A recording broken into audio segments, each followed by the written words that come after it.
Hello everyone, मैं अरिहंत, आपका oestrogen expert और मेरे साथ आदरणीय श्याम सुंदर शर्मा जी, बहुत बड़े एस्ट्रोलॉजर और वास्तुविद हैं। तो पिछले वीडियो में एक जिक्र किया था मैंने, अगर आपको ध्यान हो, कि जब आप अपना मकान का निर्माण कर रहे हैं, जब प्लॉट का निर्माण कर रहे हैं, तो आप अपने आर्किटेक्ट और एवं इंजीनियर को क्या बताएं जिससे कि आपका पूरा घर वास्तु के अनुसार उसका निर्माण हो और आपके लिए बहुत ही सौभाग्यशाली हो।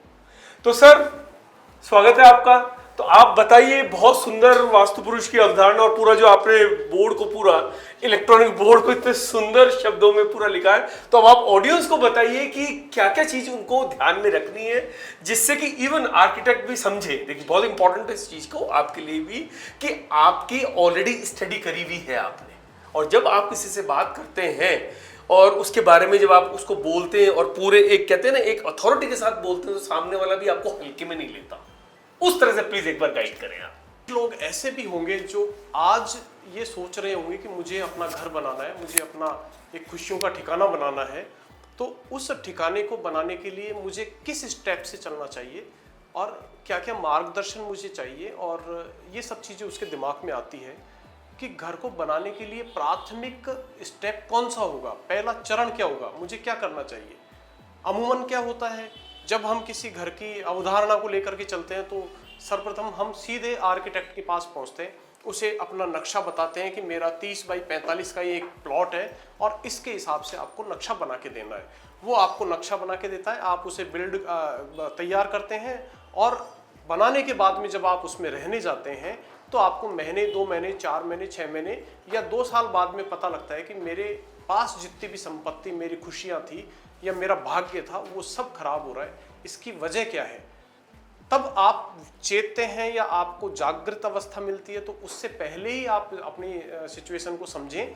आप सीधे आर्किटेक्ट के पास न जा करके उस आर्किटेक्ट को यह बताएं कि मुझे क्या चाहिए, किस हिसाब से मेरा घर बनना चाहिए। कुछ शर्तें आप अपनी आर्किटेक्ट के सम्मुख रखें ताकि आर्किटेक्ट आपकी उन बातों को उसमें सम्मिलित करते हुए आपका नक्शा प्रिपेयर करे।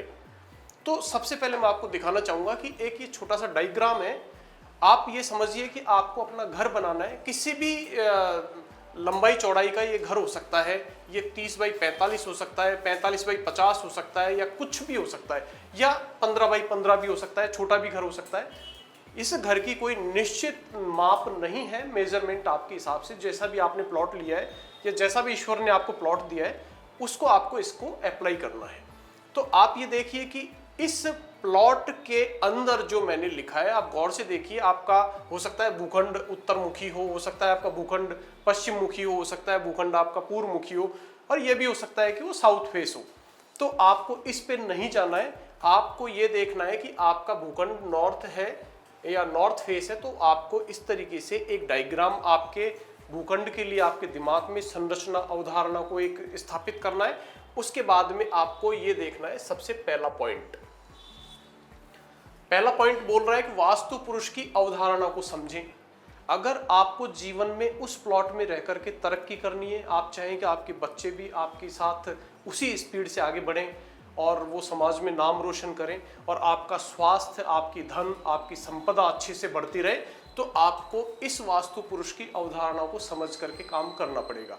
वास्तु पुरुष क्या कहता है? वास्तु पुरुष कहते हैं, आप गौर से देखिएगा, मैं आपको बताऊंगा कि वास्तु पुरुष क्या कहते हैं। वास्तु पुरुष कहते हैं कि पहले उनकी एक, आप ये समझिए कि किस प्रकार से वास्तु पुरुष बैठते हैं।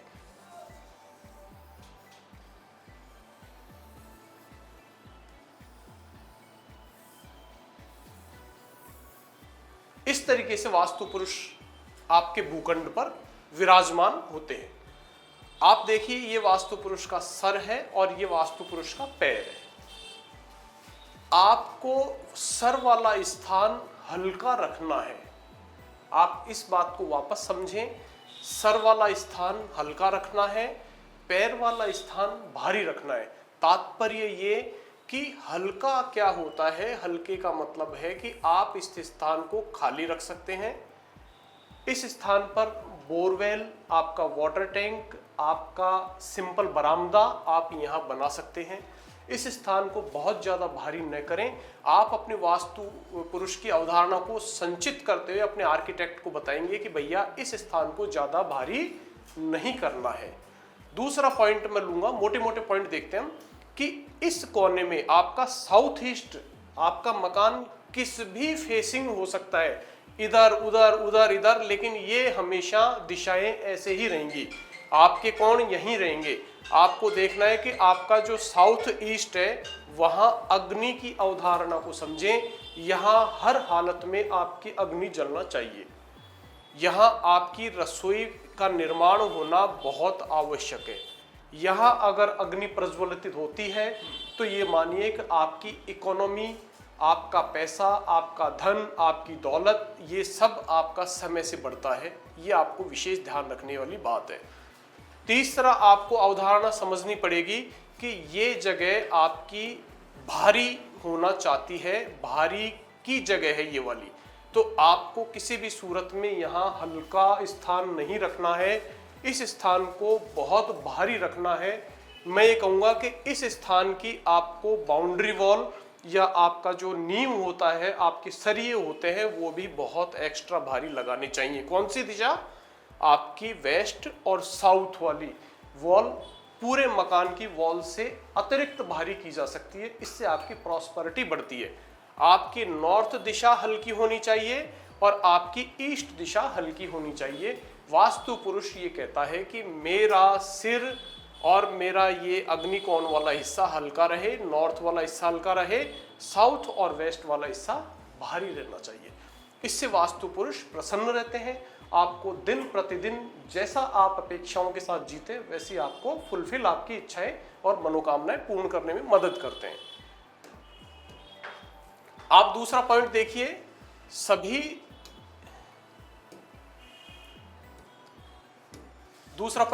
सभी दिशाओं के महत्व को समझें।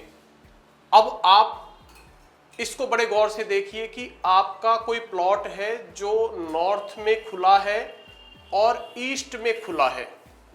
समझने वाली बात है, आपका कोई प्लॉट है जो नॉर्थ में खुला है और ईस्ट में खुला है, तो आप कोशिश करें कि इन दिशाओं को बंद ना करें, इन दिशाओं को बंद ना करें। इधर से जितनी भी वाइब्रेशंस आते हैं वो वाइब्रेशंस पॉजिटिव आते हैं, और इधर से जो भी वाइब्रेशंस आते हैं साउथ और वेस्ट से, ये वाइब्रेशंस नेगेटिव आते हैं। यहाँ आपको पूरी भरकर के दीवारें बनानी है और ये आपको हल्की बनानी है। मेजर खिड़कियाँ, मेजर दरवाजे आपके नॉर्थ में और ईस्ट में निकाले जा सकते हैं। ठीक उसके उलट आपको वेस्ट में और साउथ में दरवाजे और खिड़कियाँ नहीं निकालने हैं। क्यों नहीं निकालने हैं?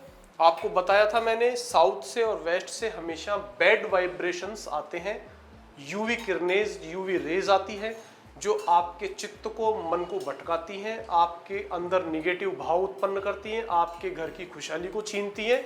और जितनी भी रेज ईस्ट से और नॉर्थ से आती है वो प्रॉस्पेरिटी लेकर के आती है। तो आप अपने आर्किटेक्ट को ये बता के रखें कि भैया हमें मेजर खिड़की और दरवाजे ईस्ट और नॉर्थ में खुले चाहिए, वेस्ट और साउथ में हमें दरवाजे खिड़कियां ज़्यादा नहीं चाहिए। ये आपको उसे बता के रखना पड़ेगा। साथ में क्या बताना पड़ेगा आपको? नॉर्थ ईस्ट दिशा, नॉर्थ ईस्ट दिशा के अंदर आपके पानी से जुड़ी हुई, अंडरग्राउंड से जुड़ी हुई सारी चीज़ें यहाँ होनी चाहिए। पूजा पाठ से आपकी जुड़ी हुई चीज़ें हो सकती है, आपकी बागवानी हो सकती है, आपके छोटे मोटे पेड़ पौधे हो सकते हैं, आपका खुशहाल जो आंगन है वो बन सकता है।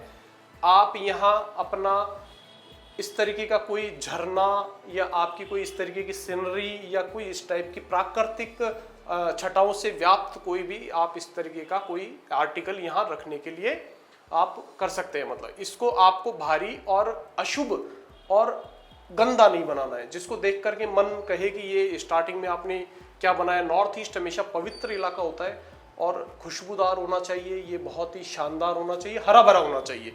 यहाँ दूब वगैरह लगाना, आपका मॉर्निंग में बैठ करके आपके पेपर्स पढ़ना, आप बच्चों के साथ में यहाँ अपनी उनकी प्रगति की बात कर सकते हैं। आप यहाँ अपना मैक्सिमम टाइम यहाँ बिता सकते हैं। इतना सुंदर इस जगह को बनाना चाहिए। आपको अपने आर्किटेक्ट को ये बताना चाहिए कि नॉर्थ ईस्ट मुझे बहुत सुंदर चाहिए। दूसरा ये ध्यान रखना पड़ेगा, साउथ ईस्ट आपके लिए मेजर है। यहाँ रसोई या अग्नि प्रज्वलित होना जरूरी है। जिस भूखंड में घर बनने के बाद में यहाँ अग्नि नहीं जलती है, आप मानिए कि उसकी जेब में हमेशा कोताही रहती है, परेशानियां रहती है। वो उसकी जेब कभी धन से और संपत्ति से भरी नहीं रह सकती है। उसकी हमेशा बैंक बैलेंस वाली पोजीशन भी खराब रहती है। तो यहाँ आपको अग्नि जलाना नितांत आवश्यक है। अपने आर्किटेक्ट को बोलिएगा कि साउथ ईस्ट में हमेशा मुझे अग्नि चाहिए, इसलिए आप मेरी रसोई को यहाँ स्थापित करवाएं। ये आपको ध्यान रखना है। मेजर एक ये इशू है नेतृत्व कोण वाला, जो साउथ वेस्ट कहते हैं। आप अपने आर्किटेक्ट को ये बोलिएगा कि मास्टर बेडरूम मुझे यहाँ चाहिए चाहिए चाहिए। अगर मास्टर बेडरूम यहाँ नहीं बनेगा, वो नक्शा आप एक्सेप्ट नहीं करें। आप घर के स्वामी हैं, तो आपको मैं बताना चाहूँगा कि अगर आप यहाँ रहते हैं और आज आपके पास में धन संपदा की कमी है, अगर आप यहाँ रहेंगे, निश्चित मानिए कि आप उस वायुयान या प्लेन के अंदर, उस प्लेन के अंदर सवार है जिसकी स्टीयरिंग आपके पास है और पूरे घर को आप ड्राइव कर सकते हैं, पूरे घर को आप लीड कर सकते हैं अगर आप यहाँ निवास करते हैं। तो इस जगह को अगर आपने हल्का रखा या पानी या तरलता या लिक्विडिटी आपने बना के रखी, तो डेफिनेटली आपको बहुत सारी समस्याएं आएंगी। तो आप अपने आर्किटेक्ट को बोलिए कि मेरा जो मास्टर बेडरूम है वो इस साउथ वेस्ट वाले कोने में ही बनाए। ये तीन चीज आपको मुख्यता के साथ में देखनी चाहिए। दिशाओं के महत्व को इस तरीके से समझना चाहिए। अब बात करेंगे हम मुख्य दरवाजे की अवधारणा। आपका मान लीजिए नॉर्थ वेस्ट, सॉरी ये है, और नॉर्थ ईस्ट ये है, और बीच में आपका ये नॉर्थ है और इस तरफ आपका रोड है। इसको पूरे को मान लीजिए ये आपका सड़क है और आपका फेस घर का नॉर्थ में है। अब आपको किस तरफ बनाना चाहिए आपका मुख्य दरवाजा? इसका भी बहुत बड़ा महत्व है। ये आप समझिए कि आपका आर्किटेक्ट हो सकता है आपको यहाँ बनाने का सुझाव दे दे, हो सकता है यहाँ बनाने का सुझाव दे दे, हो सकता है यहाँ बनाने का सुझाव दे दे। तो आपको ये कहना है उसे कि मेरे को मेरा मेन डोर नॉर्थ वेस्ट के कोने से 2 भाग छोड़ करके तीसरे चौथे भाग में मेरे को मेन डोर, मुख्य दरवाजा स्थापित करना है। अब आप समझ रहे होंगे कि 2 भाग छोड़ करके, कौन से 2 भाग? तो आपको इस पूरी चौड़ाई को 9 भागों में डिवाइड करना है। मान लीजिए आपका 45 फीट चौड़ा प्लॉट है और उसमें आप 9 का भाग देंगे तो निकला 5। आपको 2 भाग का मतलब 5 दूना 10 फीट छोड़ करके आपका गेट बनाया जाना चाहिए। इस बात को उस आर्किटेक्ट को बोलना पड़ेगा कि मेरा गेट 2 पद छोड़ करके और तीसरे चौथे पांचवें पद में बनना चाहिए। और उसी प्रकार से आपको सारे गेटों की अवधारणा अपने आर्किटेक्ट महोदय को बतानी पड़ेगी। हो सकता है आपका नॉर्थ फेसिंग घर हो सकता है किसी का ईस्ट फेसिंग घर हो सकता है किसी का साउथ फेसिंग घर हो सकता है किसी का वेस्ट फेसिंग घर हो। तो सबके मेन डोर्स की अवधारणा कुछ ऐसी ही है। अगर इस यहाँ आपका ईस्ट फेसिंग है तो भी आपको 2 पद छोड़ करके तीसरे चौथे पांचवें पद में बनाना है। अगर आपका साउथ वेस्ट है तो भी आपको 2 पद छोड़ के 30 में बनाना है। और अगर आपका ये है तो आपको 3 पद छोड़ करके चौथे पांचवें छठे में बनाना है। ये आपको मुख्य दरवाजे की अवधारणा को समझाना पड़ेगा, नहीं तो होगा क्या कि कर्ज, कलह, शत्रु, ऋण और भय, डर, ये सब आपके घर में प्रवेश करेगा, जो खुशहाली को छीनता है, आपकी प्रॉस्पेरिटी को छीनता है। तो आपको ये मुख्य दरवाजे की अवधारणा को अपने आर्किटेक्ट महोदय को समझा करके रखना आवश्यक है।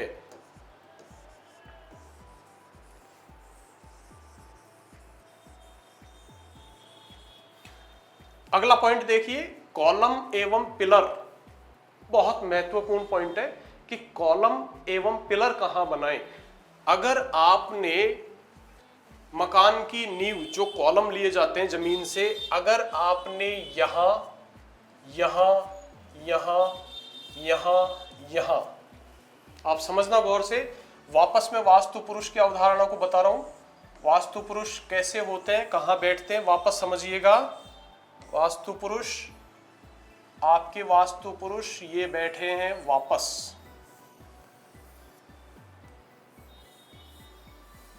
ये बैठे हैं वास्तु पुरुष, हमेशा उनका मुंह नॉर्थ ईस्ट में ही रहेगा। ये विशेष ध्यान रखने वाली बात है। उनका मुंह हमेशा कहाँ रहेगा? नॉर्थ ईस्ट दिशा में, नॉर्थ ईस्ट में। ये विशेष ध्यान रखना। आपका घर अगर साउथ फेस है तो भी नॉर्थ ईस्ट में ही वास्तु पुरुष का सिर रहेगा। इस बात का विशेष ध्यान रखना है। अगर उसमें जमीन से जो जुड़े हुए पिलर होते हैं, जिसमें हम तार लगा करके और रोड़ी सीमेंट बजरी भरते हैं, इसको अगर आप यहाँ बना देंगे कॉलम्स को, जिसको कॉलम बोलते हैं, तो आप मानिए कि आपके हेड ऑफ द फैमिली जिसका भी घर है, घर स्वामी, उसको आंखों से, मुंह से जुड़ा हुआ, गले से जुड़ा हुआ कैंसर जैसी खतरनाक क्रॉनिक डिजीज होने का खतरा हो सकता है। अगर हार्ट, ये वास्तु पुरुष का हार्ट है, अगर हार्ट पे आपने कॉलम लगा दिया गलती से, तो डेफिनेटली आपको हार्ट से जुड़ी समस्याएं रहेंगी। अगर नाभि पे लगाया तो आपको नाभि से जुड़ी हुई समस्याएं रहेंगी। अगर आपने चेस्ट पे लगाया तो चेस्ट पेन रहेगा। आप ये बात ध्यान रखें कि कभी भी जो मर्म स्थान है, इनको हम बोलेंगे मर्म स्थान। जो हमारे मर्म स्थान कौन से हैं? आंखें हैं, नाक है, मुंह है, नाभि है, चेस्ट है, हार्ट है, और बाकी हिस्से में तो हम पिट सकते हैं, हमारे कोई मार सकता है, यहाँ मारी जा सकती है, यहाँ मारी जा सकती है, यहाँ मार, लेकिन कोई अगर नाभि हमारे चेस्ट और हमारी आंख, नाक, मुंह पे अगर मारता है तो हम उसे सहन नहीं कर पाएंगे। तो जब वास्तु पुरुष यहाँ बैठा है तो किसी सूरत में आपको कॉलम इन जगहों पर नहीं लगानी चाहिए, क्योंकि ये वास्तु पुरुष के मर्म स्थान है। आपको आर्किटेक्ट को बोलना है कि हमारे इन स्थानों को बचा करके आप कॉलम पिलर जो भी लगाने हैं वो लगाएं, यहाँ लगाएं, यहाँ लगाएं, यहाँ लगाएं, यहाँ लगाएं, यहाँ लगाएं, लेकिन इन स्थानों को आपको कॉलम पिलर से वंचित रखना चाहिए।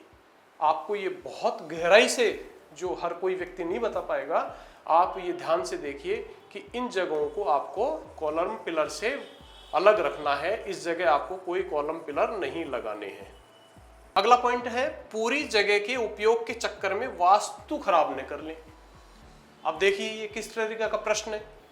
मान लीजिए ये ईशान कोण है, सिंपल समझिए, ईशान कोण में लिख रहा हूं इस पे, ईशान कोण, ईशान कोण। ईशान कोण में सदैव क्या होता है? Pooja, underground water, UG water, underground water, ये हो सकता है। खाली स्थान हो सकता है, बरामदा हो सकता है, फुलवारी हो सकती है, दोब हो सकती है, बैठने के लिए झूला हो सकता है, आपका एक्वेरियम हो सकता है, फिशेज वगैरह रख सकते हैं। ये स्थान होता है बहुत ही शुद्ध, हवादार और प्रॉस्पेरिटीदायक। आप इस जगह, खाली जगह ज्यादा बची हुई है, आर्किटेक्ट ने बोला कि सर यहाँ मैं लेट बाथ बना देता हूँ आपको एक छोटे से हिस्से में। आपको आपका आर्किटेक्ट बोलता है सर आपकी जगह का उपयोग हो जाएगा, मैं आपका एक लेट बाथ यहाँ बना दूं।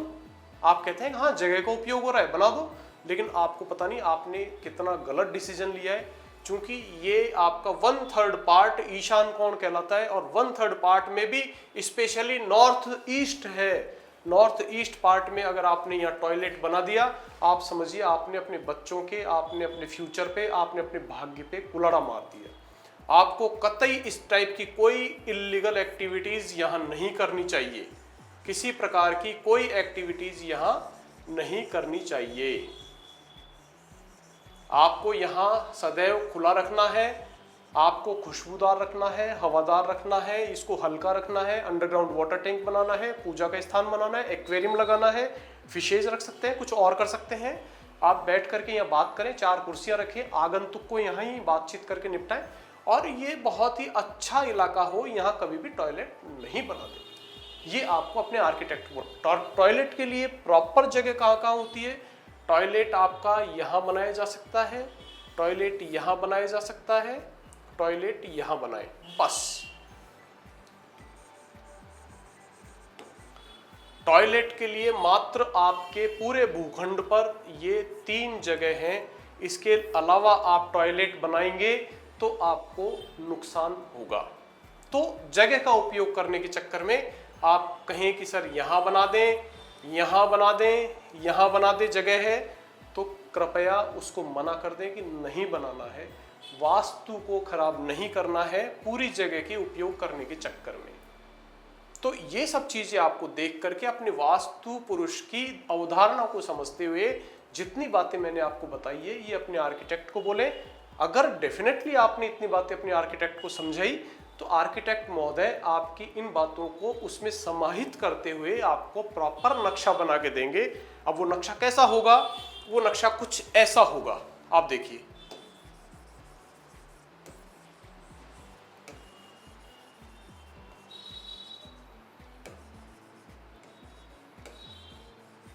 वो नक्शा कुछ ऐसा होगा। यहां हेड ऑफ द फैमिली का मास्टर बेडरूम होगा। कहां होगा? South west. आप इस जगह साउथ वेस्ट में 100% अपने आपका निवास स्थान बनाएं, हेड ऑफ द फैमिली का कमरा बनाएं, उसको अपना लॉकर बनने की जगह रखें। आप उसको लॉकर के अंदर अपना जितना भी आपके पास जेवर हैं, आपके ज्वेलरी है, आपका जितना भी पेपर्स हैं, आपके मकान, गाड़ी, घोड़े जितने भी हैं, उनको आपको रखने का यहाँ ठिकाना बनाना चाहिए। ठीक है, वो आपके दिन दूने रात चौगुने बढ़ते हैं। अगर आपने यहाँ इस स्थान को खुला रखा, यह अत्यंत शुभ स्थिति है। यहाँ आपने रसोई बनाना है, यहाँ आपने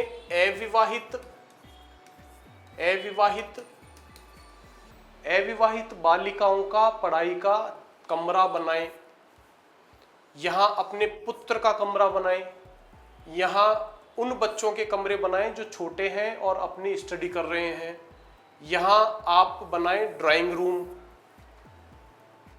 इस तरह, और ब्रह्म स्थान को हमेशा खुला रखें।